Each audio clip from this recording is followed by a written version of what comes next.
கொலோசியரின் புஸ்தகம் 1ஆம் அதிகாரம் அதனுடைய 6ஆம் வசனத்தை நான் வாசிக்கிறேன். கொலோசியர் 1ஆம் அதிகாரம் 6ஆம் வசனம். அந்த நம்பிக்கை குறித்து நீங்கள் முன்னமே சத்திய வசனமாகிய சுவிசேஷத்தினாலே கேள்விப்பட்டீர்கள். அந்த சுவிசேஷம் உலகமெங்கும் பரம்பி பலன் தருகிறது போல உங்களிடத்திலும் வந்து நீங்கள் அதை கேட்டு தேவ கிருபையை சத்தியத்தின்படி அறிந்து கொண்ட நாள் முதல் அது உங்களுக்குள்ளும் பலன் தருகிறதா இருக்கிறது. கர்த்தர் தருகிற அந்த கிருபையை வேதத்தின் சத்தியத்தின் மூலம் நாம் அறிந்து கொள்ளும் பொழுது மட்டும்தான் கர்த்தர் தருகிற அந்த கிருபை நம்முடைய வாழ்க்கையில் வேலை செய்கிறது என்பதாய் இந்த வார்த்தை சொல்லுகிறது. தேவன் எதிலெல்லாம் நமக்கு கிருபை தருகிறார் என்பதை குறித்து ஒவ்வொரு வாரமும் வியாழக்கிழமை நாம் பார்த்து வருகிறோம். கிருபையினாலே தேவன் நம்மை தெரிந்து கொண்டார் என்பதை குறித்தும், அந்த என்ன அடிப்படையில் நம்மை தெரிந்து கொண்டார், அந்த தெரிந்து கொள்ளுதலுக்கு அவர் நம்மை தெரிந்து கொண்டதற்கு என்ன காரணம், தெரிந்து கொள்ளாமல் அநேகர் கைவிடப்படுகிறதுக்கு என்ன காரணம், இவைகளையும் பார்த்தோம். போன வாரத்தில் கிருபையினால் விசுவாசிகள் ஆனவர்கள் என்கிற தலைப்பில் நம்மை சுற்றி இருக்கிற ஜனங்கள் தேவனை விசுவாசிப்பதற்கு அந்த கிருபையானது நம்முடைய வாழ்க்கையில் என்னெல்லாம் செய்கிறது என்பதை பார்த்தோம். இந்த நாளிலும் கூட அதன் தொடர்ச்சியாய் ஒரு காரியத்தை நாம் வேதத்திலிருந்து பார்க்க போகிறோம். கொலோசியர் 4ஆம் அதிகாரம் அதனுடைய 6வது வசனத்தை நான் வாசிக்கிறேன். அவனுக்கு இன்னபடி உத்தரவு சொல்ல வேண்டும் என்று நீங்கள் அறியும்படிக்கு உங்கள் வசனம் எப்பொழுதும் கிருபை பொருந்தினதாயும் உப்பால் சாரம் ஏறினதாயும் இருப்பதாக. ஆண்டவருடைய வார்த்தை இப்படி சொல்லுகிறது. திருச்சபைக்கு தேவன் எழுதி கொடுத்த சட்டத்திட்டங்களில் ஒன்று என்னவென்றால், என்ன உத்தரவு நாம் சொல்ல வேண்டும் என்று நாம் அறிய வேண்டுமானால் நம்முடைய வசனங்கள், நாம் பேசுகிற அந்த வார்த்தைகள் கிருபை பொருந்தின வார்த்தைகளாக இருக்க வேண்டும். ரெண்டாவது, உப்பால் சாரம் ஏற்றப்பட்ட வார்த்தைகளாக இருக்க வேண்டும் என்று இந்த வார்த்தை இப்படி சொல்லுகிறது. அதாவது அர்த்தம் என்னவென்றால், நாம் பேசுகிற பேச்சு, இன்னைக்கு கர்த்தர் மனிதனுக்கு கொடுத்திருக்கக்கூடிய மிகப்பெரிய ஆற்றல்களில் ஒன்று பேசுகிற ஆற்றல். பேச்சின் மூலமாய் ஒரு மனுஷனுடைய இருதயத்திற்குள் ஒரு காரியத்தை நம்மால் செய்ய முடியும். நாம் பேசுகிற வார்த்தையை வைத்து நம்மை மற்றவர்கள் மதிப்பிடுகிற அளவுக்கு நம்முடைய வார்த்தையில் தரம் இருக்க வேண்டும். இன்றைக்கி பேச்சு இல்லைன்னா யோசிச்சு பாருங்கள், இன்றைக்கி பேச்சு இல்லாத மனிதர்கள் எப்படி இருப்பாங்க, தங்களுடைய உணர்வுகளை எப்படி மற்றவர்கள் புரிய வைப்பார்கள். அவர்களுக்கென்று ஒரு மொழி இருக்கிறது, ஆனாலும் பேசும் பொழுது மிக எளிதாக ஒரு காரியத்தை நம்மால் புரிந்து கொள்ள முடியும். இப்போ நான் இங்கே இருக்கிறேன், எங்கள் ஊரில் இருக்கிறேன், நீங்கள் எங்கேயோ ஒரு பல 1000 மைல்களுக்கு அந்த பக்கத்தில் இருந்து இந்த வார்த்தைகளை கேட்டுக்கொண்டிருக்கிறீங்க. ஆனால் நம்ம 2 பேரையும் ஒன்றாக இணைத்தது எது அப்படின்னாச்சுன்னா, கர்த்தர் நமக்கு தந்திருக்கிறதான இந்த வார்த்தைகளை பேசுகிற அந்த செயல், அந்த பேச்சு எப்படி இருக்கணும் அப்படின்றதை குறித்து நான் இன்றைக்கு கர்த்தருடைய வார்த்தையை உங்கள் மத்தியில் பேச விரும்புகிறேன். நமக்கு தேவன் இந்த பூமி முழுவதும் தேவனுடைய அறிவினால் நிரம்பி இருக்க வேண்டும் என்பது தேவனுடைய விருப்பம். அப்படி தேவனை அறிகிற அறிவில் நிரம்பி இருப்பதற்கு தேவ பிள்ளைகளுக்கு ஆண்டவர் பேசுகிற அந்த வார்த்தைகளை கொடுத்திருக்கிறார். எல்லாரும் பேசுகிறது வார்த்தையா இருந்தனா, ஆண்டவருடைய பிள்ளைகள் பேசுகிறது வெறும் வார்த்தை மட்டும் கிடையாது. அந்த சத்தத்துக்கு ஒரு வல்லமை இருக்கிறது. அந்த சத்தமானது சில நேரங்களில் ஒரு மனுஷனை உடைக்கும், சில நேரங்களில் ஒரு மனுஷனை உருவாக்கும், சில நேரங்களில் ஒரு மனுஷனை வேறு ஒரு தளத்துக்கு கொண்டு போயிடும். இன்றைக்கி மனுஷர்கள் பேசுகிற வார்த்தைகளை நீங்கள் கவனித்து பாருங்கள். நிறைய நேரங்களில் பார்த்தீங்கன்னு சொன்னால் என்ன பேசுகிறோன்னு தெரியாது, யார்கிட்ட பேசுகிறோன்னு தெரியாது, எதுக்கு பேசுகிறோன்னு தெரியாது, பேசிக்கிட்டே இருப்பாங்க. இந்த பேசாமல் மட்டும் இருக்கட்டும் அப்படின்னு சொல்லி அவங்க தங்கள் நாவை கட்டுப்படுத்த பூமியில் எந்த மனுஷனாலுமே கூடாது. அப்படிப்பட்ட அந்த பேச்சிலையும் கர்த்தருடைய கிருபை இருக்கணும்னு வேதம் சொல்லுகிறது. பேச்சிலையா கிருபை இருக்கணும்னா பேச்சில் தான் கிருபை இருக்குன்னு வசனம் சொல்லுகிறது. ஏன் நம்முடைய பேச்சுக்கும் கர்த்தர் தருகிற அந்த கிருபைக்கும் என்ன தொடர்பு அப்படின்னு பார்த்தீங்கன்னா, நம்மை சுற்றி வாழுகிறவர்கள், நம்மோடு பயணப்படுகிறவர்கள், நம்மோடு வேலை செய்கிறவர்கள், நம்மோடு பழகிறவர்கள், அவர்களுக்கு தேவனுடைய கிருபையை வெளிப்படுத்தக்கூடிய முக்கியமான பொறுப்பை கர்த்தர் நமக்கு கொடுத்திருக்கிறார். அது பேச்சிலையும் வெளிப்படும், நம்முடைய செயலிலும் வெளிப்படும். இன்றைக்கு அந்த பேச்சில் எப்படியெல்லாம் அந்த வார்த்தை வெளிப்படுகிறது என்பதை குறித்து சில காரியங்களை நான் உங்களோடு பேச விரும்புகிறேன்.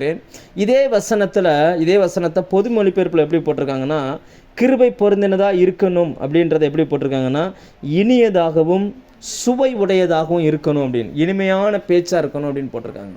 அதே இன்னொரு தமிழ் மொழிபெயர்ப்பு இருக்குது, ERVன்னு சொல்லுவாங்க. அதில் எப்படி போட்டிருக்காங்கன்னா கருணையோடும் ஞானத்தோடும் அப்படின்னு போட்டிருக்கிறாங்க. இன்றைக்கி மனுஷன் பேசுகிற சில பேச்செல்லாம் பார்த்திங்கன்னா ஞானமற்ற பேச்சுகளை நிறைய உச்சரிப்பாங்க.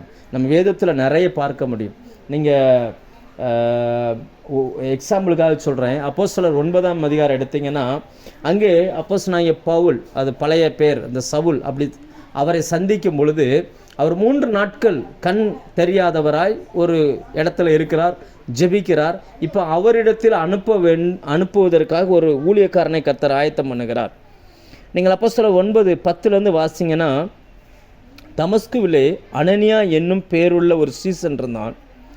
அவனுக்கு கர்த்தர் தரிசனமாகி, அனனியாவே என்றார். அவன், ஆண்டவரே, இதோ அடியேன் என்றான். அப்பொழுது கர்த்தர், நீ எழுந்து நேர் தெருவு எனப்பட்ட தெருவுக்கு போய் யூதாவின் வீட்டிலே தர்சு பட்டணத்தானாகிய சவுல் என்னும் பேருள்ள ஒருவனை தேடு. அவன் இப்பொழுது ஜெபம் பண்ணுகிறான். அனனியா என்னும் பேருள்ள ஒரு மனுஷன் தன்னிடத்தில் வரவும் தான் பார்வை அடையும்படி தன்மேல் கைகளை வைக்கவும் தரிசனம் கண்டான் என்றார். அதற்கு அனனியா, இப்போ ஆண்டவர் இறங்கி வந்து சொல்கிறாரு, இங்கே பாரு, உனக்கு ஒரு வேலை தரேன், இந்த இடத்துக்கு போ, இந்த மனுஷனை பாரு, அவன் இப்போ இந்த வேலை செஞ்சுக்கிட்டு இருக்கான். இவ்வளவு டீட்டெயில்ஸ் சொல்லிட்டாரு. ஆனால் அந்த மனுஷன் கர்த்தர்கிட்ட என்ன பதில் சொல்கிறான்னு பாருங்கள். அதற்கு அனனியா, ஆண்டவரே, அந்த மனுஷன் எருசலேமில் உள்ள உம்முடைய பரிசுத்தவான்களுக்கு எத்தனையோ பொல்லாங்குகளை செய்தான் என்று அவனை குறித்து அநேகரால் கேள்விப்பட்டிருக்கிறேன். அனனியாவுக்கு சவுல் என்பவன் கருப்பா, சிகப்பா, குள்ளமா, உயரமா, பணக்காரனா, ஏழையா, எப்படிப்பட்டவன் எதுவுமே தெரியாது. ஜனங்கள் பேசின வார்த்தைகள் அவங்களுடைய மூளையில் ஸ்டோர் ஆகிருக்குது.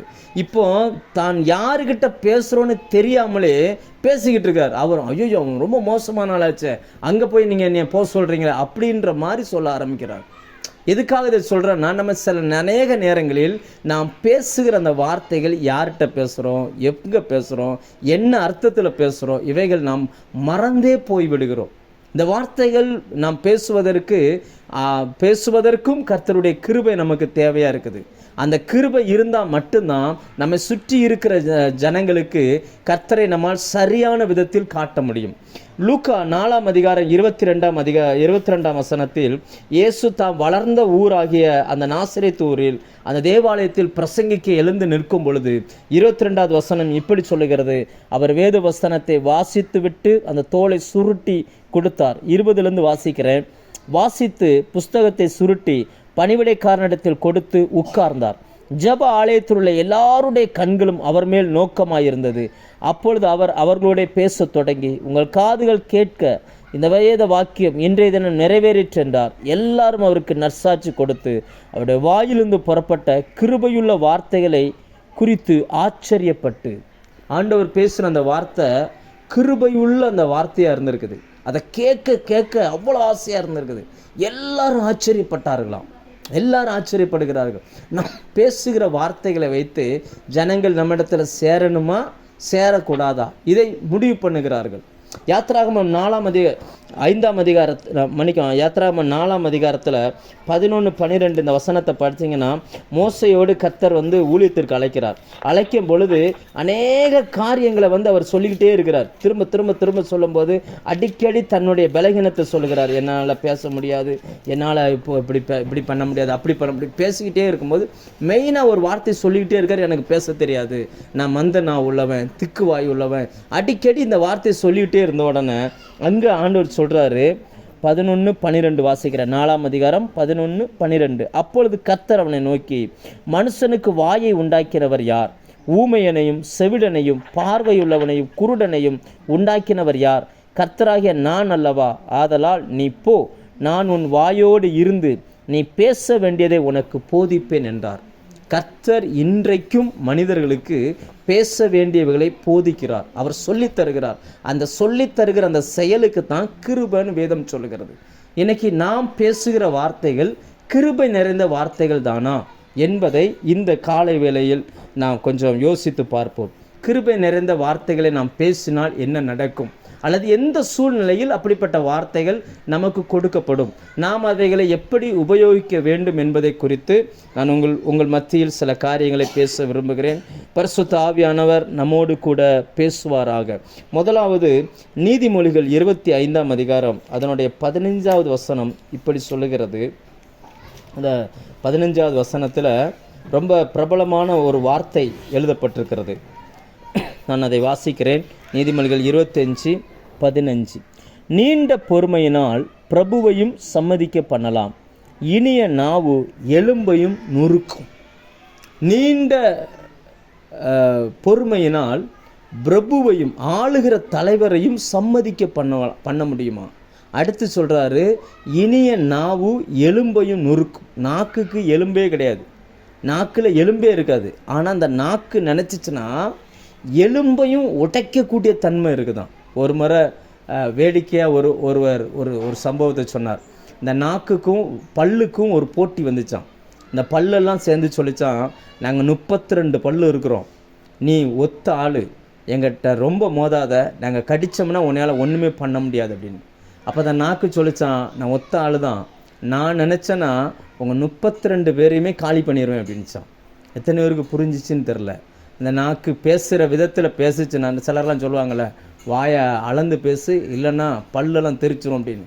அதாவது என்னென்னா, இந்த நாக்கு எப்படி எப்படி பேசுதோ அதை பொறுத்து தான் ஜனங்களுடைய நம்மை மதிக்கிற அந்த மதிப்பு இந்த நாட்களில் காட்டப்படுகிறது. இங்கே வேதத்தில் நம்ம வாசிக்கிறோம், 2 காரியம் சொல்லப்படுகிறது. ஒன்று, நீண்ட பொறுமையினால் பிரபுவை சம்மதிக்க பண்ணலாம். 2வது, இனிய நாவு எலும்பை உடைக்கும்.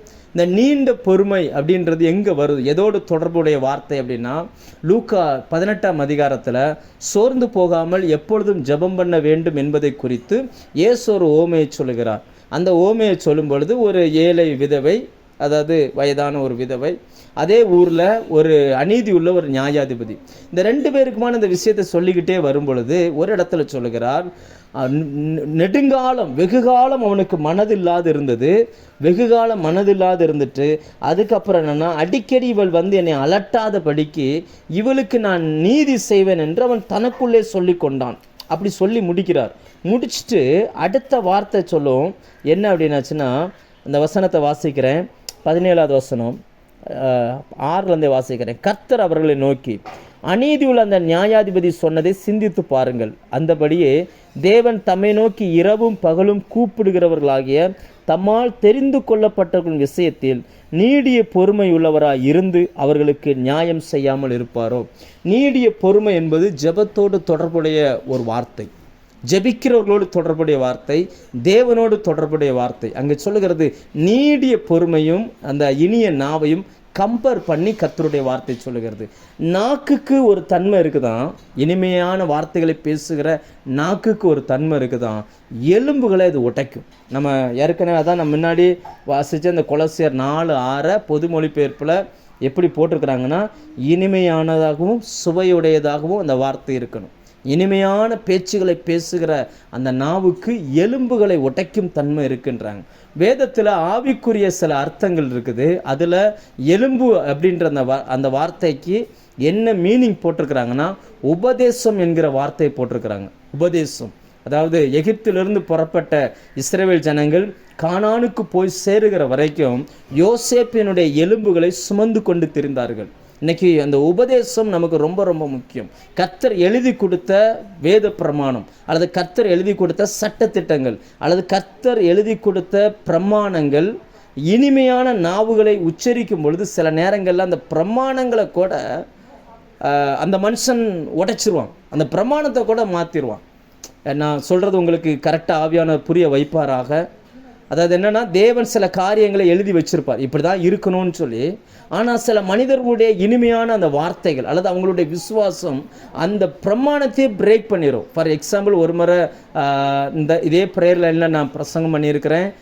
அன்னாள் அந்த சாமுவேல் அந்த விஷயத்தில் ஒரு மனுஷன் ஊழியத்துக்கு வரணும்னா என்னாகமம் 4ஆம் அதிகாரம் 3ஆம் வசனம் சொல்லுகிறது, 30 வயசுக்கு மேலே தான் ஊழியத்துக்கு வர முடியும். ஆனால் அன்னாள் 3 வயதில் பிள்ளை பால் குடி மறந்த உடனேயே கொண்டு வந்து ஊழியத்துக்கு விட்டுட்டு போயிடும்.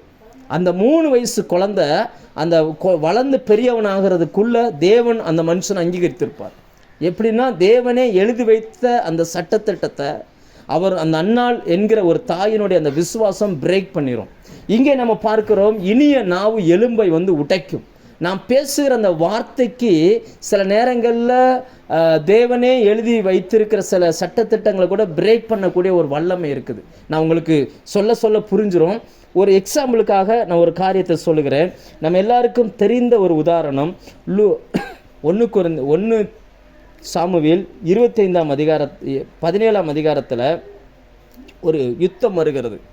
வேதத்தில் எத்தனையோ யுத்தங்கள் இருக்குது. எல்லா யுத்தத்தையும் ஆண்டவர் பதிவு பண்ணலை. எல்லா யுத்தம் நடந்துச்சுன்னு மட்டும் பதிவு பண்ணியிருப்பார். ஆனால் இந்த ஒரு யுத்தம் மட்டும் ரொம்ப டீட்டெயிலாக, ரொம்ப தெளிவாக ஆண்டவர் பதிவு பண்ணி வைக்கிறார். தாவீதுக்கும் கோலியாத்துக்குமான அந்த யுத்தம்.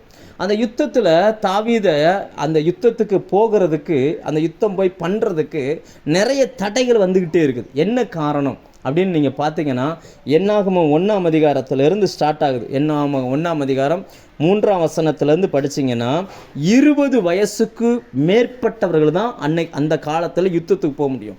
20 வயசுக்கு கீழே உள்ளவங்க யுத்தம் பண்ண முடியாது. ஆனால் தாவீதுக்கு அந்த நாட்களில் 17 வயசு தான். 17 வயசு. ஏற்கனவே அங்கே யுத்தத்தில் இருக்கிற அத்தனை பேருமே 20 வயசுக்கு மேற்பட்டவர்கள் தான். 40 நாளாக ஒளிஞ்சு அதாவது பயந்து நிற்கிறாங்க. யாராலையும் போய் தைரியமாக நிற்க முடியலை. அப்போ தகுதியான நபர்கள் பின்வாங்குகிற அந்த சூழ்நிலையில் அந்த வயதை அடையாத அது ஒரு சாதாரண ஒரு பையன் அவன் போய் கேட்குறான், நான் போய் யுத்தம் பண்ண போகிறேன், நான் ஜெயிச்சிருவேன் அப்படின்னு போகும்போது, அதனால தான் அந்த ராஜா அவனை அப்படியே தட்டி கழிச்சிட்டே இருக்கிறார். ஏன்னா இஸ்ரவேல் தேசம் நம்மை போல் அல்ல. அவர்களை பொறுத்த வரைக்கும் அந்த நாட்களில் வேத புத்தகம் தான் அவங்களுக்கு உயிர். அந்த 5 ஆகமங்கள், அந்த தோரான்னு சொல்லுவாங்க, அதில் என்ன இருக்கோ அதை அப்படியே ஃபாலோ பண்ணுவாங்க. அது யாராக இருந்தாலும் மாற்றிக்கொள்ள மாட்டாங்க. ஆனால் இங்கே தாவீதுக்காக அந்த ராஜாவை சம்மதிக்கிறதுக்கு ராஜா கிட்ட கொண்டு போய் விட்டாங்க. இப்போ தாவீது போய் யுத்தம் பண்ணணும்னா ராஜா ஓகே பண்ணணும், ராஜா சொல்லணும். ராஜா சொன்னதான் இவர் போக முடியும். அந்த சூழ்நிலையில் தாவீது தன்னுடைய நாவை எப்படி பயன்படுத்தினார் அதை மட்டும் நான் உங்களோடு கூட பேச விரும்புகிறேன்.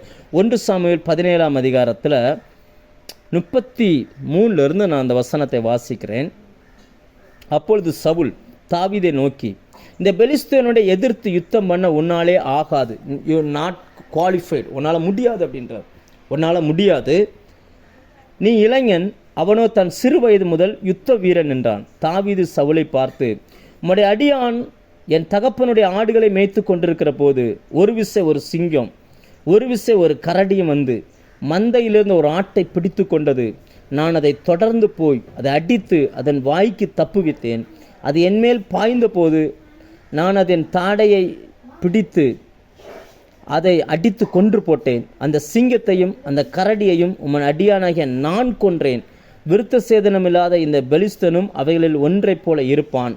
அவன் ஜீவனுள்ள தேவனுடைய சேனைகளை நிந்தித்தானே என்றான். பின்னும் தாவீது, என்னை சிங்கத்தின் கைக்கும் கரடியின் கைக்கும் தப்புவித்த கர்த்தர் இந்த பெலிஸ்தனுடைய கைக்கும் தப்புவிப்பார் என்றான். அப்பொழுது சவுல் தாவீதை பார்த்து, போ, கர்த்தர் உன்னோடு கூட இருப்பாராக என்றார்.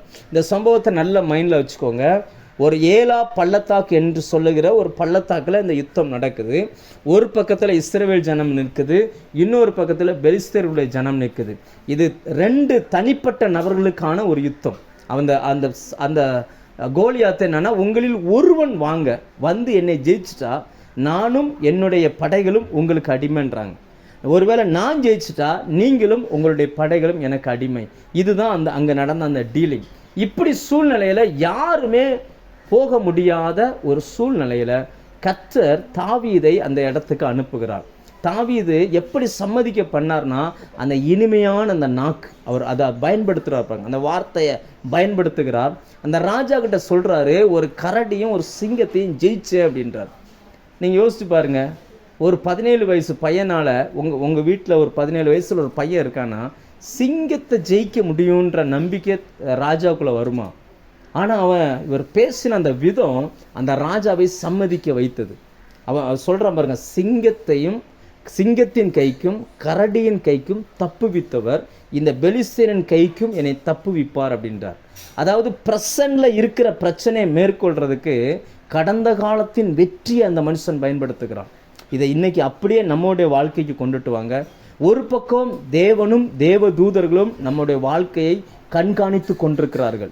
அதே நேரம் இன்னொரு பக்கத்தில் பிசாசும் பிசாசின் கூட்டமும் நம்முடைய வாழ்க்கையை கண்காணித்து கொண்டிருக்கிறது. ரெண்டுக்கும் நடுவில் தான் நம்ம வாழ்ந்து கொண்டிருக்கிறோம். ஒவ்வொரு நாளும் இந்த செகண்ட் இந்த நேரம் நம்ம அப்படி தான் வாழ்ந்து கொண்டிருக்கிறோம். இதில் நம்ம ஜெயிப்பதற்கு நமக்கு சில நேரங்களில் கோலியாத்தை போல பிரச்சனைகள் வந்து எழும்பி நிற்கலாம். அப்படி எழும்பி நிற்கிற அந்த பிரச்சனை பண பிரச்சனையாக இருக்கலாம், சரீர பிரச்சனையாக இருக்கலாம், குடும்ப சமாதான குறைவாக இருக்கலாம், அல்லது பிள்ளைகளுடைய எதிர்காலத்தை குறித்த பிரச்சனையாக இருக்கலாம். ஏதோ ஒரு பிரச்சனை கோலியாத்தை போல எழும்பி நிற்கலாம். நீங்கள் அநேகர் பயந்து நடுங்குகிற விஷயமா அது இருக்கலாம். இன்னும் சொல்லப்போனால் மற்றவர்கள் யாருமே துணிந்து அதை ஜெயிக்காத விஷயமா இருக்கலாம். இதற்ற போராடி ஜெயிக்கிறத விட்டுட்டு ஓடிட்டா நல்லதுன்னு நினைக்கக்கூடிய விஷயமா கூட இருக்கலாம். அப்படிப்பட்ட அந்த விஷயத்தை கூட உங்களால் ஜெயிக்கணும் அப்படின்னாச்சுன்னா உங்கள் நாவை தான் நீங்கள் பயன்படுத்தணும். இன்னைக்கு ஜெயிப்பதற்கு தாவீது அவர்களை ஜெயிப்பதற்கு பயன்படுத்தின எதுனா தன்னுடைய நாவை முதலாவது அவர் பயன்படுத்துகிறார். அவர் என்ன சொல்றார் பாருங்க, கடந்த காலத்தின் அந்த வெற்றியை எடுத்து இன்னைக்கு பிரசன்ல இருக்கக்கூடிய இந்த காலத்தோட கம்பேர் பண்ணுகிறார். இன்னைக்கு நிறைய நேரங்களில் நம்முடைய குடும்பத்தில் சில பிரச்சனை இல்லைன்னு சொல்லி ஒருத்தரும் சொல்ல முடியாது. நிறைய பிரச்சனைகள் இருக்குது. ஆனால் அந்த பிரச்சனைகளை கண்டு நம்ம பயப்படுறதுக்கு பதிலாக கடந்த காலத்தில் கர்த்தர் நமக்கு வெற்றி கொடுத்தார்ல. இவர் தாவீது சிங்கத்தையும் கரடியும் கொல்லும் பொழுது காட்டுக்குள்ளே ஒரு ஐ விட்னஸ் கூட கிடையாது. தாவீது இதை செஞ்சார் என்பதற்கு ஆதாரம் ஒருத்தரும் கிடையாது. ஏனென்றால் சிங்கமும் கரடியும் வருகிற காட்டுக்கு எந்த மெய்ப்பனும் ஆட்டுக்குட்டிகளை கொண்டுட்டு போகிறது கிடையாது. ஆனால் இவனுடைய தகப்பனார் அவரை அங்கே அனுப்பியிருந்தபடினால இவரும் அந்த வார்த்தைக்கு கீழ்ப்படிந்து போயிருந்தார். இவருடைய வெற்றி யாருக்குமே தெரியாது. இவருக்கு தெரியும், தேவனுக்கு தெரியும், அவ்வளவுதான். ஆனால் இதை போய் தன்னுடைய கடந்த காலத்தில் யாருக்குமே தெரியாத தன்னுடைய அந்தரங்கத்தில் கர்த்தர் எப்படிப்பட்ட வெற்றியை கொடுத்திருந்தார் என்பதை இவர் அங்கே பேச ஆரம்பிக்கிறார், அதை சொல்ல ஆரம்பிக்கிறார். இன்னைக்கு நம்ம பிரச்சனை ஜெயிக்கணும்னா நிறைய நேரங்களில் பிரச்சனை பெருசுன்னு பேசிக்கிட்டு இருக்கிறோம். அப்படி இல்லை. கடந்த காலத்தில் கர்த்தர் தந்த வெற்றிகளை நீங்கள் பேசுங்க. ஆண்டவர் இதை விட மோசமான சூழ்நிலையிலேருந்து உங்களை காப்பாற்றிட்டு வந்தார். கொத்தா கொரோனாவில் செத்து விழும் பொழுது எவ்வளவோ பலகீனமுள்ள உங்கள் சரீரத்தை கர்த்தர் ஜீவனோடு வச்சாரு. அதெல்லாம் பேசுங்க. இன்றைக்கி இருக்கிற தலைவலியும் கைவலியும் கால்வலியும் இடுப்பு வலியும் உங்கள் ஜீவனை பறிக்க முடியாது. அநேக நேரங்களில் பார்த்தீங்கன்னு சொன்னால் நம்ம கடந்த காலத்தில் கர்த்தர் தந்த அந்த வெற்றியவே நம்ம மறந்துடுறோம். இன்றைக்கி இருக்கிற ப்ரெசன்ட்டில் இருக்கிற பிரச்சனைகளை பேசிக்கிட்டு இருக்கிறோம். ஏதோ ஒரு எதிர்பாராத நேரத்தில் சில நஷ்டங்கள் வாழ்க்கையில் வந்துருச்சுன்னா அப்படியே சோர்ந்து உட்காந்துருந்தோம். ஏழை செய்கிற இடத்துல எதிர்பாராத விதத்தில் சில கோலியாத்தை போன்ற ஒரு பிரச்சனை எழுப்பி நிற்கும் பொழுது அதற்கு தப்புவதற்கு தான் அன்னைக்கு அபிஷேகம் பெற்ற சவுல் ஓடி ஒளிய பார்க்கிறார். அதுக்கு முன்னாடி நீங்கள் படித்து பார்த்தீங்கன்னா ஒன்று சாமுவேல் புத்தகத்தை படித்து பார்த்தீங்கன்னா தனி மனிதனாய் போய் நிறைய வெற்றிகளை பெற்ற யோனத்தான் கூட அங்கே பயந்து நிற்கிறார். தேசம் இஸ்ரவேல் ஜனங்களே பயந்து நிற்கிறாங்க. ஏன் அவங்களால அங்கே போய் ஜெயிக்க முடியலை? என்ன காரணம்னா அவர்கள் மற்றவர்கள் பேசுகிற வார்த்தையை தான் காதில் கேட்குறாங்களே தவிர கர்த்தர் தன்னை கொண்டு என்ன செய்திருக்கிறார் என்பதை அவர்கள் பேசவே இல்லை. நாம் வாழ்த்தோம், இனிய நாவு எலும்புகளை உடைக்கும், எலும்பை போல பலம் உள்ளது. உங்கள் முன்னாடி தடையாக வந்து நின்னாலும் கூட உங்கள் பேச்சினால் அந்த தடைகளை உடைக்க முடியும் என்று இந்த காலை வேளையில் கர்த்தருடைய ஆவியானவர் சொல்கிறார். நீங்கள் வாயை திறந்து கடந்த காலத்தில் கர்த்தர் செய்த நன்மைகளை நீங்கள் பேசுங்க. ஆண்டவர் உங்களுக்கு செய்திருக்கிற காரியங்களை பேசுங்க. உங்களை வச்சு சின்ன விஷயமா இருக்கலாம், யாருக்கும் தெரியாததாக இருக்கலாம். ஆனால் யாருக்கும் தெரியாத அந்த இடத்துல ஆண்டவர் வெற்றி கொடுத்தார்ல, உங்களை வாழ வச்சிருக்காருல, உங்களை பிழைக்க வச்சிருக்காருல. கர்த்தர் அந்த வார்த்தைகளை நீங்கள் பேசுங்க. நீங்கள் அந்த சின்ன சின்ன விஷயங்களுக்கு நீங்கள் நன்றி செலுத்தி பழகினா தான் கோலியாத்தை போன்ற பெரிய விஷயங்களை உங்களால் ஜெயிக்க முடியும். நிறைய நேரங்களில் பார்த்தீங்கன்னு சொல்லியாச்சுன்னா நம்ம நிறைய காரியங்களை மறந்தே போகிறோம். கர்த்தர் செய்த நன்மைகளை மறந்தே போயிருந்தோம். அதாவது என்னென்னா அந்த வார்த்தை ரொம்ப முக்கியமானது. கர்த்தர் ஏன் கிருபையாய் சில வார்த்தைகளை உங்களுக்கு தர்றார், அந்த வார்த்தைகளை உங்களுக்கு தர்றார் பாருங்க. லட்சக்கணக்கான பேர் இருந்திருப்பாங்க. அந்த ராஜா ஓகே சொன்னால் தாவீது உள்ளே போகலாம். ஆனால் தாவீதுனுடைய அந்த வார்த்தை அந்த ராஜாவையே அப்படியே மிரட்டிருச்சு பாருங்க. அப்படியே அவர் சொல்கிறான், கர்த்தர் உன்னோடு இருப்பார், நீ போ அப்படின்றார். சொல்கிறது யாரு? சவுல். ஒட்டுமொத்த இஸ்ரவேல் தேசமே சவுலினுடைய தோளுக்கு தான் இருக்கும். அவ்வளவு பெரிய ஜெய்ஜாண்டிகான ஒரு மனுஷன். இதை கேட்ட உடனே பரவாயில்ல, ஒரு சின்ன பையனுக்கு கர்த்தர் இவ்வளோ வெற்றி கொடுத்துருக்காருல, எனக்கு வெற்றி தருவார்னு அவர் எந்திரிச்சு போகலை. அவர் மறுபடியும் அந்த பையனை தான் அனுப்புகிறார். அவர் பாருங்க, தாவீது தன்னுடைய விருப்பத்தை எப்படி கொண்டு போகிறார் அப்படின்னா, தன்னுடைய வெற்றியை தன்னுடைய நாவிலிருந்து அவர் பேச ஆரம்பிக்கிறார். இன்னைக்கு நம்ம கோலியாத்தை எதிர்க்கிற இந்த விஷயத்தில், கோலியாத்தை போன்ற மலை போன்ற பிரச்சனைகள் எழும்பி நின்னாலும் அதை ஜெயிப்பதற்கு நம்ம எதை பயன்படுத்துகிறோம், எப்படிப்பட்ட வார்த்தைகளை பயன்படுத்துகிறோம்? நம்ம நிறைய நேரங்கள் அப்படியே சோர்ந்து போய், இந்த பிரச்சனையெல்லாம் நம்ம ஜெயிச்சிரோம்னான்னு எனக்கு தெரியலை, நம்ம அப்படி விழுந்துருவோமோ, அப்படி பயந்துருவோமோ, அப்படி நடந்துருமோ, இப்படி ஆயிருமோ அப்படின்னு சொல்லி நம்ம சந்தேகப்படுகிறோம். நல்லா புரிஞ்சுக்கோங்க, சந்தேகப்பட்டவன் கரையில் நிற்பான். தைரியமாக இறங்குறவன் மட்டும்தான் யுத்த களத்தில் இறங்க முடியும். விசுவாசம் ஒரு யுத்த களம். விசுவாசத்தில் நல்ல போராட்டத்தை போராடும்படி கர்த்தர் நம்மை அழைத்திருக்கிறார். இந்த விஷயத்தில் நீங்கள் போராடணும் அப்படின்னா, தேவன் கிருபையாய் உங்கள் வாழ்க்கையில் செய்தவைகளை வார்த்தைகளை வெளிப்படுத்த பழகுங்க. ஆண்டவர் பாருங்க, கரடியை கொன்னேன் அவர் சொல்கிறார், கரடியை கொன்னேன். முதல்ல சொல்லும் பொழுது சிங்கத்தையும், 36 வசனத்தில் சிங்கத்தையும் கரடியையும் உம்முடைய அடியானாகிய நான் கொன்றேன் அப்படின்னு சொல்கிறாரு. சவுலுக்கிட்ட ஒரு அசைவுமே வரல இந்த வார்த்தையை சொன்ன உடனே. அடுத்த வார்த்தையை அடுத்து பேசும்போது அப்படியே அந்த வார்த்தையை அப்படியே மாற்றுறாரு பாருங்க. 37 வசனத்தில், என்னை சிங்கத்தின் கைக்கும் கரடியின் கைக்கும் தப்புவித்த கர்த்தர் இந்த பெலிஸ்தீனுடைய கைக்கும் தப்புவிப்பார். நம்ம அப்படி சொல்லி பழகணுங்க. சுகருக்கும் ப்ரெஷருக்கும் தப்புவிச்சவர் இந்த முட்டு வலிக்கு என்னை தப்புவிப்பார்னு சொல்லி பழகணும். பிள்ளைகளை பாவத்துக்கும் சாபத்துக்கும் விளக்கின கர்த்தர் எதிர்கால பயத்திலிருந்தும் விளக்குவார்னு சொல்லி பழகணும். பண நெருக்கடியிலிருந்து என்னை காப்பாற்றின கர்த்தர் இனி வருகிற சூழ்நிலையிலிருந்து என்னை காப்பாற்றுவார்னு சொல்லி பழகணும். நம்ம இன்றைக்கி நிறைய நேரங்களில் கடந்த காலத்து வெற்றியை பேசுவதில்லை, அதற்கு பதிலாய் நிகழ்காலத்தில் இருக்கக்கூடிய தோல்விகளை அதிகமாக பேசுறதுனால அந்த தேங்கி நிற்கிற கூட்டத்தில் ஒருவனாய் நாம் மாறி போகிறோம். இன்றைக்கி நாம் நம்முடைய நாவை எப்படி பயன்படுத்துகிறோம் என்பதை கர்த்தருடைய ஆவியானவர் இந்த நாட்களில் பார்த்து கொண்டிருக்கிறார். அந்த யுத்தம் பூமியில் நடக்குது. பூமியில் நடந்தாலுமே பரலோக பிதா அதை கவனித்து கொண்டிருக்கிறார். தாவீது பேசுகிற அந்த வார்த்தையை கவனித்து கொண்டிருக்கிறார். இங்கே மாத்திரம் இல்லை, கோலியாத்திட்ட போகும்போது இதே தான் பேசுகிறார். கோலியாத் 42 வசனம் பாருங்க. பெலிஸ்தன் சுற்றி பார்த்து தாவீதை கண்டு அவன் இளைஞனும் சௌந்தரிய ரூபமான சிவந்த மேனி உழவனுமாய் இருந்தபடினால் அவனை அசட்டை பண்ணினான். அதாவது ஈக்குவலான எதிரியாக இருந்தால் தைரியமாக மோதிடலாம். அவன் பெரிய ஆளாக இருக்கிறான். நம்ம எங்கள் ஊரில் சொல்லுவாங்க 15 அடி 14 அடி 15 அடினா தெரு லைட்டு, அந்த லைட் போஸ்ட் போல் இருக்கிறான். அவன்கிட்ட போய் எப்படி மோதுறது? அவன் இவனை அசட்டை பண்ணினானா. இவனை ஒரு பொருட்டாகவே எடுத்துக்கிடலை. பார்க்குற பார்வை ரொம்ப சீப்பாக அற்பமாக பார்க்குறான். சிலர்லாம் பார்த்தீங்கன்னா நிறைய காசு வச்சுருப்பாங்க, அவங்க காசே இல்லாத நபர்களை அற்பமாக பார்ப்பாங்க. சிலர்லாம் நல்ல ஆரோக்கியமாக இருப்பாங்க, பலகீனமானவங்களை அற்பமாக பார்ப்பாங்க. சிலர் நல்ல திடகாத்திரமாக இருப்பாங்க, வயதான நபர்களை ரொம்ப அற்பமாக பார்ப்பாங்க. அப்படி இவனை அசட்டை பண்ணினான்.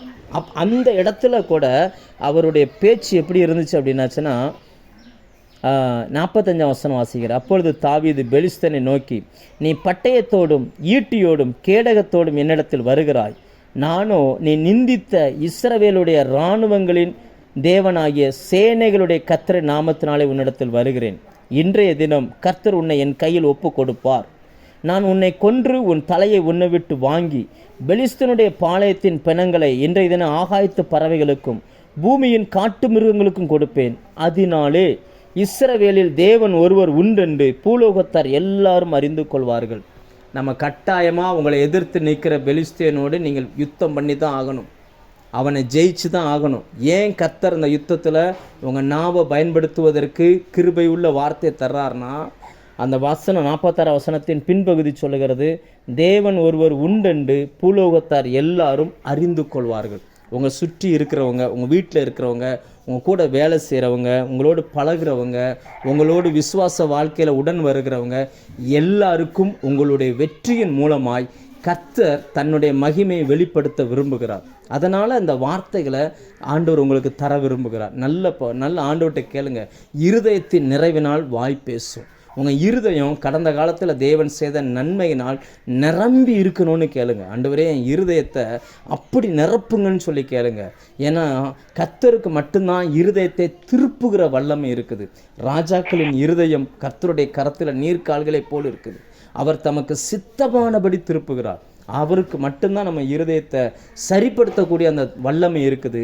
அதனால் உங்கள் இருதயம் எப்போவுமே கடந்த கால வெற்றியை நாள் நிரம்பி இருந்துச்சு அப்படின்னா அது உங்கள் வாயின் வார்த்தையில் விசுவாசத்தோடு வர ஆரம்பிக்கும். அப்படி வரும்பொழுது அந்த நாவு, நீங்கள் பேசுகிற அந்த நாவு எலும்பாக இருக்கக்கூடிய, எலும்பை போல ஸ்ட்ராங்காக இருக்கக்கூடிய பிரச்சனையை கூட அடித்து உடைத்து போடும் அந்த வல்லமை உள்ளது. நல்லா புரிஞ்சுக்கோங்க. நிறைய உதாரணங்களை வேதத்திலேருந்து நம்ம பார்க்க முடியும். யோசுவா 10:14 கூட யோசுவா என்கிற அந்த ஒரு மனுஷனை குறித்து நான் அடிக்கடி நிறைய இடங்கள் இதை பேசுவேன். ஏன்னா அந்த வசனம் சொல்லும், ஒரு மனுஷனுடைய சொல்லை கேட்ட அந்த நாள் அதற்கு முன்பும் இல்லை அதற்கு பின்னும் இல்லை. கர்த்தர் மனுஷன் சொல்ல கேட்டாராம், இயற்கையவே மாற்றிட்டார். அப்படி சூரியனை நில்லு அப்படின்னா நிற்குது, சந்திரனை நில்லு அப்படின்னா நிற்குது. ஆனால் உண்மை என்ன? நீங்கள் கொஞ்சம் யோசிச்சு பாருங்கள். உண்மை என்ன? சூரியன் சுற்றலை, பூமி தான் சுற்றுது. நியாயமாக சொல்லியிருந்தா பூமியே நில்லுன்னு தான் சொல்லியிருக்கணும், அதுதான் கரெக்டு. ஆனால் அவர் என்ன சொன்னார்னா சூரியனை நில்லுன்றார். அவருக்கு அன்னைக்கு கிடைச்ச வெளிச்சம் அவ்வளோதான். ஆனால் அந்த வெளிச்சத்தின்படி அவர் தவறாக சொல்லுகிறதா இருந்தாலுமே கர்த்தர் அதை சரியாக கேட்டு அப்படியே பூமியின் இயக்கத்தை அப்படியே நிப்பாட்டார். பாருங்க, நிப்பாட்டார். நாம் இனிய நாவு எலும்புகளை உடைக்கும், பிரேக் பண்ணும். தேவனே எழுதின நியாயப்பிரமாணத்தை கூட பிரேக் பண்ணும். 17 வயசு பையன் 20 வயசுக்கு மேலே தான் யுத்தத்துக்கு வரணும்னு சொல்லி என்னாகும் 1ஆம் அதிகாரத்தில் 15 வசனம் இருக்குது. 15 வசனம் வருது. 20 வயதுக்கு மேற்பட்டவர்கள் யுத்தத்துக்கு போகணும், 20 வயதுக்கு மேற்பட்டவர்கள் யுத்தத்துக்கு வரணும்னு சொல்லி. ஆனால் அத்தனையும் இந்த மனுஷன் பிரேக் பண்ணிட்டான். என்னன்னா சாட்சி, அவர் கடந்த கால வெற்றியில் அவர் சொன்ன சாட்சி. நான் சொல்கிறேன், உங்கள் குடும்பத்தில் கோலியாத்தை போல பயமுறுத்துகிற பிரச்சனைகள் அது என்ன வேணாலும் இருக்கலாம். கர்த்தர் கடந்த காலத்தில் செய்த அந்த நன்மையை சொல்லுங்கள். அந்த கோலியாத்தை முறியடிக்கக்கூடிய அந்த வல்லமையை உங்களுடைய நாவல தான் கர்த்தர் வச்சிருக்கிறார். உங்களுடைய கரமல் நீங்கள் போய் நின்னா போதும், கர்த்தர் உங்களுக்காக யுத்தம் செய்வார். நம்ம எல்லாருக்குமே தெரியும், அந்த யுத்தம் தாவீதுன்னு யுத்தம் அல்ல. தாவீது ஏதோ ஒன்று பண்ணார், ஆனால் நிஜமான அந்த யுத்தம் யாருக்குன்னா கர்த்தர் தான் அந்த யுத்தத்தை பண்ணினார், தேவன். ஏன்னா தாவீதின் கையில் பட்டயமும் கிடையாது, ஒன்றும் கிடையாது. வெறும் கவன் கல், ஒரு கல்லை வச்சு, ஒரு கவனை வச்சு ஒரு பெரிய தேசமே பயந்த ஒரு காரியத்தை செய்தார். இன்றைக்கி அநேக பெரிய பெரிய ஜாம்பவான்கள் பார்த்து மிரண்டு ஒதுங்கி நிற்கிற ஒரு காரியத்தை கூட சாதாரண உங்களை கொண்டும் என்னை கொண்டும் கர்த்தர் செய்ய முடியும். ஒன்றே ஒன்று தான், நம்ம நாவு கிருபை உள்ள வார்த்தைகளை பயன்படுத்தணும். கடந்த கால அந்த வெற்றியை நம்ம வாய் திறந்து பேசணும். கர்த்தர் யார் என்பதை நம்ம பேசணும். இன்றைக்கி பெலிஸ்தீனுக்கு தெரியாது கர்த்தர் யாருன்னு சொல்லி. அவன் போய் அங்கே போய் தைரியமாக பேசுகிறான். கர்த்தர் போய் என்ன சொல்கிறார் பாருங்கள், உன்னை என் கையில் ஒப்பு கொடுத்து நான் உன்னை கொன்று உன் தலையை உன்னை விட்டு வாங்கி பெலிஸ்தீனுடைய பிணங்களை இன்றைய தினம் ஆகாயத்து பறவைகளுக்கும் பூமியின் காட்டு மிருகங்களுக்கும் கொடுப்பேன். அதனாலே இஸ்ரவேலில் தேவன் ஒருவர் உண்டென்று பூலோகத்தார் எல்லாரும் அறிந்து கொள்வார்கள். கர்த்தர் பட்டயத்தினாலும் ஈட்டினாலும் ரட்சிக்கிறவர் அல்ல என்று இந்த ஜனக்கூட்டமெல்லாம் அறிந்து கொள்ளும். யுத்தம் கர்த்தருடையது, அவர் உங்களை எங்கள் கையில் ஒப்பு கொடுப்பார். எப்படி பேசுகிறார் பாருங்க, ஆச்சரியமாக இருக்குல்ல இதெல்லாம் படிக்கும்போது. கடந்த காலத்தில் பண தேவையோடு முழங்காலில் நின்று அழுத நாட்களில் கர்த்தர் அந்த தேவையை சந்தித்தார். இப்போ அதை விட ஒரு பெரிய பண தேவை வந்துருச்சுன்னு நம்ம தேவன் அந்த சந்தித்தார்ன்றதை மறந்துடுறோம். இதை போய் பெருசாக பார்த்துக்கிட்டு இருக்கிறோம். இன்றைக்கி நீங்கள் சந்திக்கிற எந்த பிரச்சனையுமே புதுசாக வரல. இதுக்கு முன்னாடியே இதே மாதிரி வேற ஒரு பிரச்சனை வந்திருக்குது. அந்த பிரச்சனையை நீங்கள் ஜெயிச்சு வந்ததுனால தான் இந்த பிரச்சனையை சந்திப்பதற்கு கர்த்தர் அனுமதிச்சிருக்கிறார். இந்த பிரச்சனையை ஜெயிப்பதற்கு உங்கள் வாயை திறந்து அந்த கிருபையுள்ள வார்த்தைகளை நீங்கள் பயன்படுத்துங்க. கர்த்தர் கடந்த நாட்களில் கிருபையாக உங்களுக்கு வெற்றி தந்தார்ல, கடந்த நாட்களில் கிருபையாக அதை மேற்கொண்டு வருவதற்கு உதவி செய்தார்ல, அந்த வார்த்தையை பேசுங்க. இந்த கோலியாத்துகளை முறியடிக்கக்கூடிய அந்த வல்லமையை கர்த்தர் உங்களுக்கு தருவார். நீண்ட பொறுமையினால் பிரபுக்களையும் சம்மதிக்க பண்ண முடியும். இனிய நாவு எலும்புகளை உடைக்கும். இன்னொரு வசனம் ஆண்டவர் தருகிற அந்த கிருபையான அந்த வார்த்தை என்ன செய்யும்னா, நீதிமொழிகள் 12ஆம் அதிகாரம் அதனுடைய 18ஆம் வசனம் என்ன சொல்லுது அப்படின்னாச்சுன்னா, அது இனிய நாவு ஔஷதம் அப்படின்னு போட்டிருக்கு, அதாவது மருந்து அப்படின்னு போட்டிருக்கு. இனிய 12ஆம் அதிகாரம் அதனுடைய 18ஆம் வசனம் நான் அதை வாசிக்கிறேன். பட்டய குத்துக்கள் போல் பேசுகிறவர்களும் உண்டு, ஞானம் உள்ளவர்களுடைய நாவு ஔஷதம், மருந்து. இப்போ நம்ம இந்த 2 கூட்ட மக்களை இங்கே அடையாளப்படுத்துகிறார். ஒருவர் எப்படிப்பட்டனா பட்டய குத்துக்கள் போல கத்தியை வச்சு குத்தினா எப்படி ஒரு மனுஷனுடைய இருதயத்துக்குள்ளே இறங்கி அது வேதனையை கொடுக்குமோ அப்படி பேசுகிற மனிதர்களும் பூமியில் வாழுகிறார்கள். அவர்களுக்கு மத்தியில் ஞான கண்மலையாகிய கிறிஸ்துவை ஏற்றுக்கொண்ட அந்த ஞானவான்களும் வாழ்கிறார்கள். அவர்களுடைய நாவு எப்படிப்பட்டதாக இருக்கும்னா ஔஷதமாக இருக்குமா, அதாவது மருந்து. அந்த மருந்தை இந்த வேதாகம மொழிபெயர்ப்பில் T4T அப்படிம்பாங்க. அதாவது வேதாகத்தை மொழிபெயர்ப்பவர்களுக்கான ஒரு வேதாகமம் இருக்குது. அதில் எப்படி அந்த ஆங்கிலத்தில் இருக்கிறத நான் தமிழில் சொல்கிறேன். அது எப்படி போட்டிருக்காங்கன்னா, ஆத்துமாவை குணமாக்கி ஆறுதல் படுத்த வல்லமை உள்ளதான். இன்றைக்கி இருதயத்தில் ஏதாவது ஒரு காயம், ஒரு கோபம், ஒரு ஆறாத ரணம் அந்த மாதிரி ஏதாவது இருந்துச்சுன்னா இவர்கள் பேசுகிற அந்த வார்த்தை அந்த காயத்தை ஆறி போக. இன்றைக்கி நம்ம நாவு பட்டய குத்துக்கள் போல காயப்படுத்துதா, இல்லைன்னா ஏற்கனவே ஜனங்களால் காயப்பட்ட இருதயத்தை ஆறுதல் அடைய செய்தா?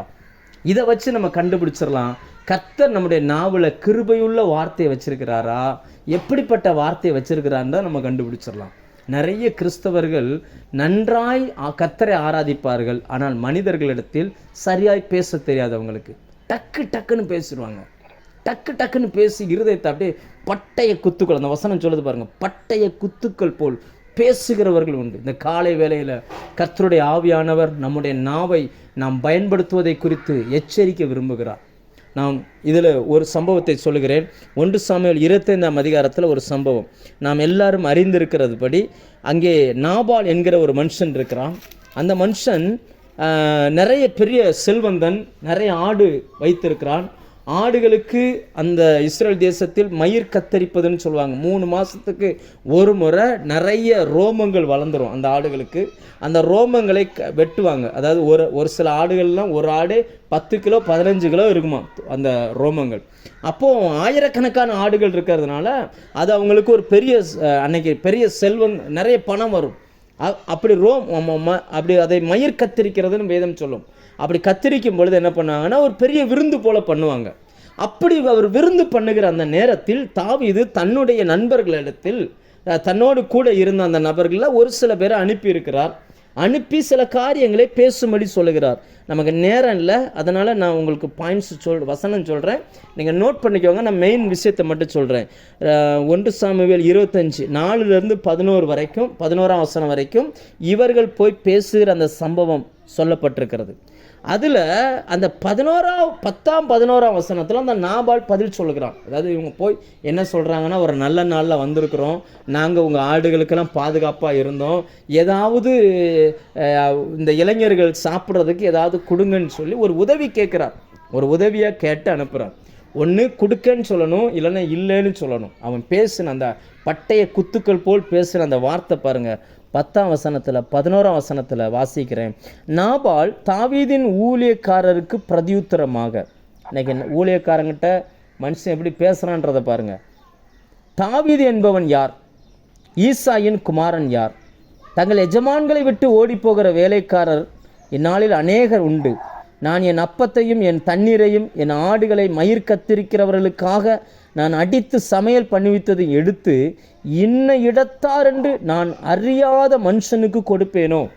அதாவது என்னென்னா, அந்த வார்த்தை என்னென்னா, தாவீதை நல்ல கவனிங்க, நல்ல ஏதாவது நீங்கள் சும்மா வெறும் நியூஸ் பேப்பர் மாதிரி பைபிளை படிச்சிடக்கூடாது. 1 சாமுவேல் 16ஆம் அதிகாரத்தில் பெத்லகேம் தேசமே நின்றுச்சு. அன்னைக்கு சாமுவேல் சாப்பிட மாட்டேன்ட்டார். தாவீது வந்த பிறகு தாவீது அபிஷேகம் பண்ணிட்டு தான் சாப்பிடுவேன்னு உட்காந்துருக்கிறாரு.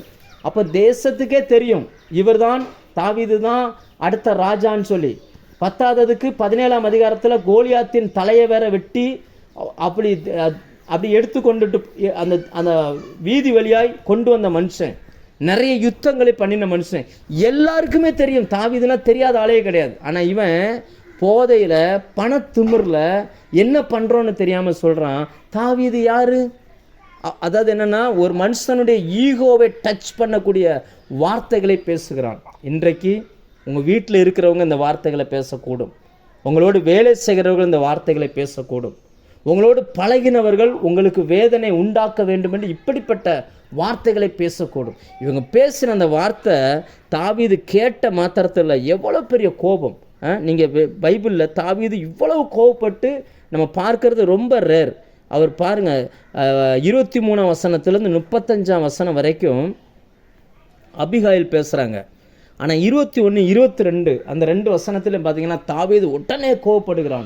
400 பேரையும் நீங்கள் அப்படியே பட்டயத்தை கட்டிக்கோங்க, நம்ம இம்மிடியட்டாக போவோம், கம்ப்ளீட்டாக அழிச்சிருவோம் அப்படின்னு சொல்லி கோபத்தோடு புறப்பட்டு வருகிறார். அப்படி வருகிற அந்த நேரத்தில் பட்டய குத்துக்கள் போல் பேசுகிற அந்த நாபாலினுடைய மனைவி, அந்த பெண்ணை அது வேதம் சொல்லுகிறது, அவள் 3ஆம் வசனத்தின் நடுப்பகுதியில் அந்த பெண்ணை குறித்து எழுதும் பொழுது அந்த ஸ்திரீ மகா புத்திசாலியும் ரூபவதியுமாக இருந்தார். அந்த பெண் என்ன பண்ணுறா அப்படின்னா, டக்குன்னு இவங்க புறப்பட்டு வருகிற அந்த நேரத்தில் அந்த பெண்ணும் வருகிறார். வந்து அப்படியே முகங்குப்புற விழுந்து இப்போ பேச ஆரம்பிக்கிறார்.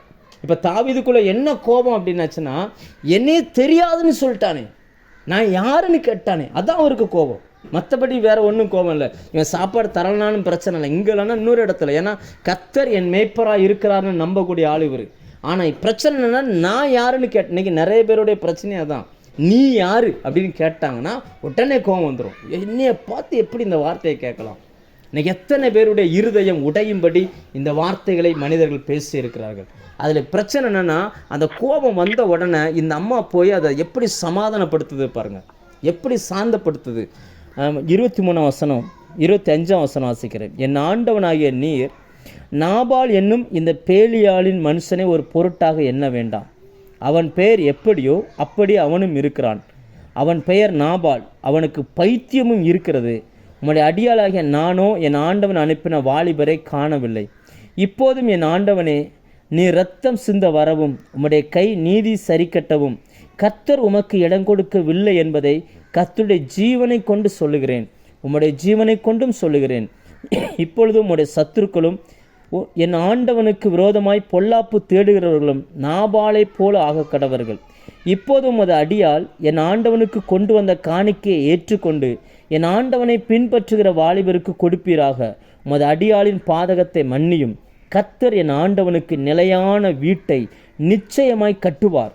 என் ஆண்டவன் கர்த்தருடைய யுத்தங்களை நடத்துகிறவராமே. என்ன சொல்கிறா அந்த பெண்? என்ன சொல்கிறான்னா, உங்கள் தகுதி என்ன, உங்கள் ஸ்டேட்டஸ் என்ன, உங்கள் அபிஷேகம் என்ன, உங்களை கர்த்தர் அழைத்த அழைப்பு என்ன, போயும் ஒரு பைத்தியக்காரன் அடிக்கிறதுக்காக நீங்கள் இத்தனை பேரோடு போகிறீங்க அப்படின்றத மறைமுகமாக அந்த பெண் பேசுகிறார்.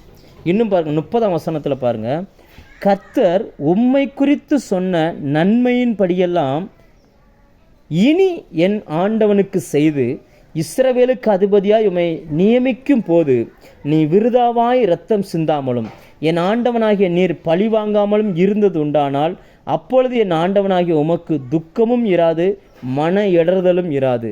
கர்த்தர் என் ஆண்டவனுக்கு நன்மை செய்யும்போது உமது அடியாளை நினைப்பீராக. அப்படின்னு என்ன சொல்கிறா அப்படின்னாச்சுன்னா, நீர் ஒரு ராஜா, உங்கள் மேலே இருக்கிற அபிஷேகம் விலையேற பெற்றது. இந்த மாதிரி பைத்தியக்காரத்தனமான வார்த்தைகளுக்கெல்லாம் நீங்கள் பெருசாக செவி கொடுக்க வேண்டியது அவசியம் இல்லை. ஏதோ பைத்தியக்காரன் சொல்லிட்டான்றதுக்காக உங்கள் மேலே இருக்கிற அபிஷேகம் இல்லாமல் போயிருமா? நீங்கள் எவ்வளோ பெரிய ராஜா, கர்த்தர் சொன்ன வார்த்தை நிச்சயமாக நிறைவேறும். கர்த்தர் உங்களை கொண்டு பெரிய ஆளுகைகளை கொண்டு வருவார், உங்களை பெரிய ராஜாவாக மாற்றுவார். அப்போ போயும் ஒரு பைத்தியக்காரன் கூட போய் நம்ம இப்படி பண்ணிட்டோமேன்னு சொல்லி உங்களுக்கு துக்கம் வந்துடக்கூடாதுன்னு சொல்லி சமயத்திற்கு ஏற்ற சரியான வார்த்தையை அந்த பெண்ணின் நாவு சொல்லுகிறது. அப்படின்னா அந்த நாவின் மூலம் சொல்லப்பட்ட அந்த வார்த்தை தாவீதினுடைய அந்த காயப்பட்ட இருதயத்திற்கு ஒரு மருந்தாய் மாறுகிறது. இன்றைக்கும் இதை தியானிச்சுக்கிட்டு இருக்கும்போது ஆவியானவர் ஒரு காரியத்தை சொன்னார். இன்றைக்கும் பூமியில் இருக்கிறவன் கர்த்தர் யாருன்னு கேட்குறான், இயேசு யாருன்னு கேட்குறான், இயேசுக்கு என்ன வல்லமை இருக்குன்னு கேட்குறான். ஏன் நிறைய விசுவாசியுடைய வீட்டில் இருக்கிற பிள்ளை கேட்குது, விசுவாசியுடைய கணவன் கேட்குறான், ரட்சிக்கப்படாத உறவுகள் கேட்குறாங்க. கர்த்தர்னு சொல்கிறியே, ஜபன்னு சொல்கிறியே, அதெல்லாம் என்ன செய்யும்ங்க? இப்படி பட்டய குத்துக்கள் போல் பேசும் பொழுது அந்த ரட்சிக்கப்பட்டவங்க, அந்த கிருபை பெற்றவங்க, அபிஷேகம் பெற்றவங்க முழங்கால் போட்டு தேவனை நோக்கி ஜெபிக்கிறாங்க. ஆண்டவரே கோவப்பட்டு எதுவும் பண்ணிடாதீங்க. எப்படி இந்த பெண் பரிந்து பேசினதை போல இன்னைக்கு அநேகர் பரிந்து பேசி கொண்டிருக்கிறாங்க. அப்படி பரிந்து பேசி கொண்டிருக்கிறதுனால தான் தேவனுடைய கோபம் இன்னும் அவர்கள் மேல் மூளாதபடிக்கு இரக்கத்தை காண்பித்து கொண்டிருக்கிறது. இன்றைக்கி அப்படி பரிந்து பேசுகிற இடத்துல நீங்கள் இருப்பீங்கன்னா உங்களுக்கு ஒரு சந்தோஷமான நற்செய்தி இந்த காலவேளையில் அறிவிக்கிறேன். அப்படி நாபாலுக்காய் பரிந்து பேசுகிற அந்த அபிகாயில் ஒரு காலகட்டம் வரும்பொழுது நாபால் மரித்து போகிறான். அந்த நாபாலுக்கு பிறகு அடுத்து தாவீதினுடைய மனைவியாய் அவள் மாறுகிறாள். இன்றைக்கி பூமியின்படி நமக்கு உங்களுக்கு நிறைய அதாவது ஒரு கணவனுக்கு நீங்கள் நியமிக்கப்பட்டிருக்கலாம், ஒரு பெற்றோருக்கு பிள்ளையாக இருக்கலாம், ஒரு ஆஃபீஸில் வேலை பார்க்கலாம், ஏதோ ஒரு அதிகாரத்துக்கு நீங்கள் உட்பட்டிருக்கலாம். இன்றைக்கி நீங்கள் தேவ சமூகத்தில் பரிந்து பேசுவதனால் அப்படி பேசுகிற சுபாவம் இருந்தால் ஒன்றை புரிந்து கொள்ளுங்கள், காலம் வருகிறது, அந்த நாட்களில் நீங்கள் கிறிஸ்துவுக்கு மணவாட்டியாய் நீங்கள் மாறி நிற்பீங்க. ஏனென்றால் தாவீது இயேசு கிறிஸ்துவுக்கு முன்னடையாளமான மனுஷன். நீங்கள் யோசிச்சு பாருங்கள், இந்த பெண் அந்த வார்த்தையை சொல்லி தாவீதினுடைய இருதயத்தை அப்படியே கூல் பண்ணிட்டாங்க பாருங்கள். அப்படியே எவ்வளோ கோபம் புறப்பட்டாரோ அப்படியே சாந்தமாக மாறிட்டார். இன்றைக்கி உங்களை கோபம் எரிச்சல் படுத்துகிற உறவுகளுக்கு மத்தியில் இப்படிப்பட்ட சில உறவுகளையும் கர்த்தர் வைத்திருக்கிறார். அப்படிப்பட்ட நண்பர்களை நீங்கள் கண்டுபிடியுங்கள், அப்படிப்பட்ட உறவுகளை நீங்கள் கண்டுபிடியுங்கள். இல்லைனா நீங்கள் அப்படிப்பட்டவர்களாக மாறுங்க. உங்கள் நாவு இந்த நீங்கள் நாபாலை போல் பேசுகிறீங்களா, அபிகாயிலை போல் பேசுகிறீங்களா? இது ரொம்ப முக்கியமானது. நீங்கள் யார் என்பதை இந்த காலை வேளையில் தீர்மானித்து கொள்ளுங்கள். உங்ககிட்ட வருகிற அந்த ஜனங்களை காயப்படுத்தி அனுப்புகிறீங்களா, அல்லது காயத்தோடு வருகிற நபர்களுக்கு எதிர்கொண்டு போய் அவங்களை ஆறுதல் படுத்தி அவங்களை சந்தோஷப்படுத்தி திரும்ப அனுப்புகிறீங்க? நம்முடைய வார்த்தைகள் எப்படிப்பட்ட வார்த்தைகளாக இருக்கிறது என்பதை நாம் கொஞ்சம் யோசித்து பார்ப்போம். நிறைய நேரங்களில் பார்த்திங்கன்னு சொன்னால் நம்ம பேசுகிற அந்த வார்த்தைகள் ஜனங்களை உடைந்து போக பண்ணிடும். நம்ம வார்த்தைக்கு ஒரு வல்லம் இருக்குங்க. சிரிச்சுக்கிட்டே சிலர் பேசிடுவாங்க, சிரிச்சுக்கிட்டே காயப்படுத்துறது போல் பேசிடுவாங்க. அதாவது அவங்கள நினச்சாலே அவங்க பேசுகிற வார்த்தை தான் நம்ம மைண்டில் நிற்கும். அந்த இடத்துல நாம் அப்படி இருந்துடக்கூடாது. நம்முடைய நாவை நாம் கிருபை பொருந்தின நாவாய் பயன்படுத்துகிறோமா, அல்லது அந்த நாபாலை போல பயன்படுத்துகிறோமா? எப்படி இன்றைக்கு பயன்படுத்துகிறோம்?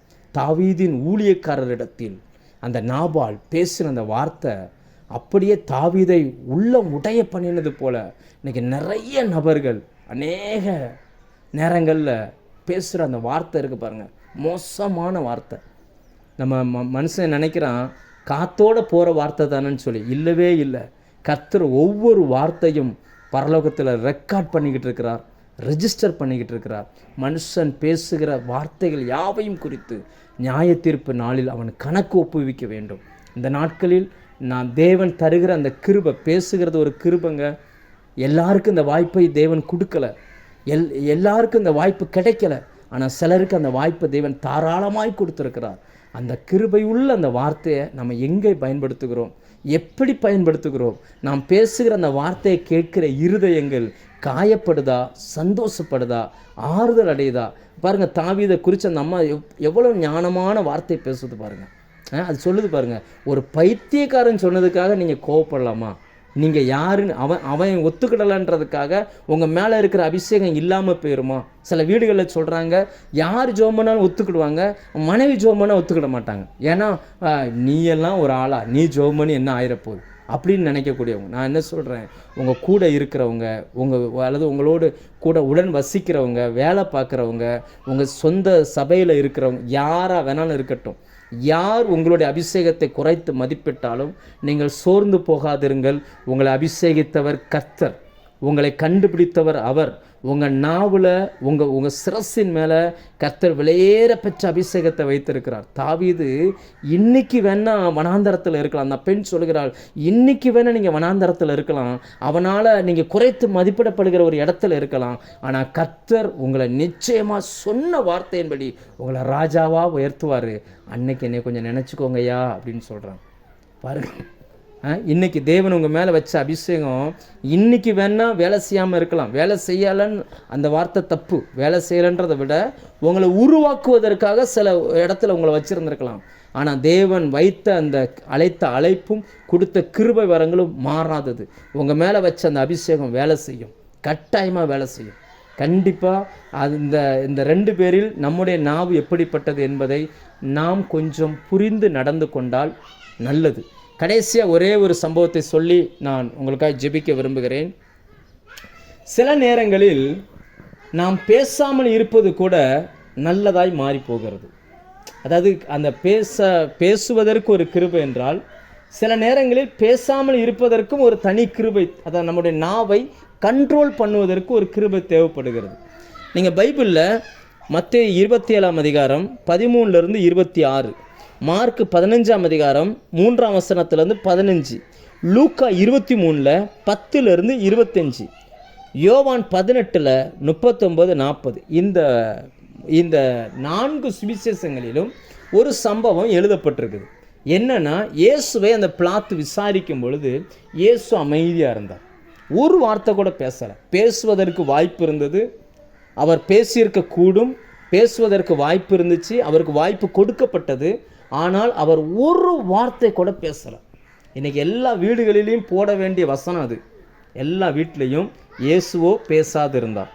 ஏன்னா நான் ஊழியக்காரனாக இருக்கிறதுனால நான் நிறைய பார்த்துருக்குறேன். ஆசீர்வாதமான வசனத்தை போட்டு விட்டால் ஏகப்பட்ட ஆமேன் அல்லேலூயாலாம் வரும். இந்த மாதிரியான எச்சரிக்கக்கூடிய வசனத்தை போட்டோம்னா ஒரு ஆள் கூட திரும்பி பார்க்காது, ஒரு பதில் கூட வராது. ஆனால் நம்ம வாசிக்கிறோம், இயேசுவோ அமைதியாக. நான் மார்க்கில் வாசிக்கிறேன், மார்க் 15ஆம் அதிகாரம் 3ஆம் வசனம், பிரதான ஆசாரியர்கள் அவர் மேல் அநேக குற்றங்களை சாட்டினார்கள், அவரோ மாறுத்தரம் ஒன்றும் சொல்லவில்லை. வேலை செய்கிற இடத்துல, வீடுகளில் பொய்யான குற்றச்சாட்டுகளை சொல்ல மாட்டாங்கன்னு இல்லை. இயேசுவுக்கே பொய்யான குற்றச்சாட்டுகளை சொல்லுகிற கூட்டம் சுற்றி இருந்துச்சுன்னா அவருடைய பிள்ளைகளுக்கும் அது இருக்கும். உங்களை சுற்றி இருப்பாங்க. சொல்லாததை சொன்னதாக சொல்லுவாங்க, சொன்னதை சொல்லாததாக சொல்லுவாங்க, செய்யாததை செஞ்சதாக சொல்லுவாங்க. பொய்யான குற்றச்சாட்டுகளை சொல்லிக்கொண்டே இருந்தார்கள். இவருக்கு நிரூபிப்பதற்கு வாய்ப்பு இருந்தும் கூட அவர் அமைதியாக இருந்தார். மாறுத்தரம் ஒன்றுமே சொல்லலை. ஏன் இப்படி இவர் அமைதியாக இருந்தார் அப்படின்றது அந்த பிலாத்துக்கே ஆச்சரியமாயிருச்சு. அவரே பார்த்தீங்கன்னு சொன்னால் கெஞ்சுகிற அளவுக்கு வந்துட்டார். நீங்கள் யோவானில் படிச்சிங்கன்னா, நீ என்கிட்ட பேசுகிறது இல்லையா அப்படிம்பார்.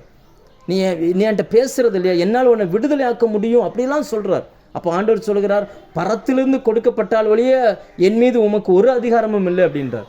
ஸோ விஷயம் என்னென்னா, இவர் பேசாமல் இப்படி இருக்கிறார். உடனே இந்த பிலாத்து ஒரு காரியத்தை புரிந்து கொள்கிறான். இவர் மௌனமாக இருக்கிறதுனால, நம்ம ஊரில் சொல்லுவாங்க பேசாமல் இருந்தால் மௌனம் சம்மதம்னு சொல்லி, ஆனால் அது எல்லாவற்றுக்கும் பொருந்தாது. இவர் பேசாமல் இருக்கிறதுனால பிலாத்து ஒரு காரியத்தை புரிந்து கொண்டான். பொறாமையினால் இவர்கள் காட்டி கொடுத்தார்கள்னு சொல்லி உடனே அவன் என்ன சொல்கிறான்னா, ரைட், நம்ம பண்டிகை தோறும் ஒருவனை விடுதலை ஆக்க வேண்டும் அல்லவா, அதனால் இயேசுவை விடுதலை ஆக்குவோம் அவன் முடிவு பண்ணுகிறான். அந்த ஜனங்கள் என்ன சொல்கிறாங்கன்னா, இவனை அகற்றும் பரபாசை கொண்டு வரும் அப்படின்றாங்க. பரபாஸ் அந்த நாட்களை இருந்ததிலே பெரிய கள்ளன். இந்த விசாரணை பிலாத்துவினுடைய அரண்மனையில் நடைபெற்று கொண்டிருக்கிறது. அண்டர் கிரவுண்டில் அந்த மரணத்துக்கு ஒப்பு கொடுக்கப்பட்ட கைதிகளை வைக்கக்கூடிய ஒரு அறை உண்டு. அந்த அறையில் இருக்கிற இந்த மனுஷன் மேலே போடுகிற சத்தம் கீழே கேட்காது. இப்போ இவனை மேலே கொண்டுட்டு வரும் பொழுது மேலே கொண்டு வந்தால் ஒரு பக்கத்தில் இயேசு நிற்கிறார், இன்னொரு பக்கத்தில் இந்த பரபாசை நிப்பாட்டுகிறார்கள். பரபாசுக்கு இயேசு யாருன்னே தெரியாது. இப்போ என்னன்னா, இவரை கொண்டு வந்து நிப்பாட்டிட்டு சொல்கிறாங்க, 2 பேரில் யாரை விடுதலை ஆக்க வேண்டும்னு சொல்லி. பரபாசு நினச்சிக்கிட்டு இருந்தார், கடைசி வரைக்கும் நமக்கு தூக்கு தண்டனை தான், அவ்வளோதான், நம்முடைய ஜீவன் முடிய போகுதுன்னு சொல்லி. கடைசியில் பார்த்தா இவருக்கு ஈக்குவலாக இன்னொரு ஆள் நிப்பாட்டின உடனே இவர் நினச்சிருப்பார்ல, நம்மளை விட இவர் பெரிய ஆள் போல இருக்கப்பா, என்ன தப்பு பண்ணாரோ அப்படின்னு சொல்லி பரபாசுக்கு தெரிந்த நண்பர்களும் இந்த கூட்டத்தில் இருந்திருக்கக்கூடும். அவர்களோடு விசாரிக்க ஆரம்பிக்கிறான். யார் இவர், என்ன தப்பு பண்ணினார், ஏன் இவருக்கு இப்படிப்பட்ட ஒரு தண்டனை, அதுவும் சிலுவையில் அறைவது என்பது கேவலமான ஒரு தண்டனை, என்னையாவது தூக்கில் தான் போடுவாங்க, இவ்வளோ மோசமான ஒரு தண்டனை கொடுக்குறாங்களே, யார் இவர் அப்படி சொல்லும்போது அத்தனை பேரும் சொல்லியிருப்பாங்க, இவர் எந்த தப்புமே பண்ணலை, எந்த தப்புமே பண்ணலை. இவன் அதை கவனிக்கிறான், கவனித்து அவருக்கு பின் சொல்லுகிறான், அவரை குறித்து தீர விசாரிக்கிறான். சரித்திர ஆசிரியர்கள் எழுதுகிறார்கள், அன்றைக்கே அந்த பரபாஸ் மனம் திரும்புகிறான், இயேசுவை ஏற்றுக்கொள்கிறான், இயேசுவுக்கு ஊழியக்காரனாய் வாழ ஆரம்பிக்கிறான், இரத்த சாட்சியாய் மரித்து போனான். இதிலிருந்து நாம் என்ன தெரிந்து கொள்கிறோம் என்றால், சில நேரங்களில் நாம் மௌனமாக இருப்பது மற்றவர்களின் ரட்சிப்புக்கு அது ஏதுவாய் மாறிப்போகும். உங்கள் கூட இருந்து உங்கள் நீதியையும் உங்கள் நியாயத்தையும் பார்த்து கொண்டிருக்கிற ஜனங்களுக்கு ரட்சிக்கப்படுவதற்கு உங்களுடைய மௌனம் ஒரு காரணமாய் மாறும். கர்த்தர் தருகிற கிருபங்க இது. நாவை அடக்க ஒரு மனுஷனாலும் முடியாது.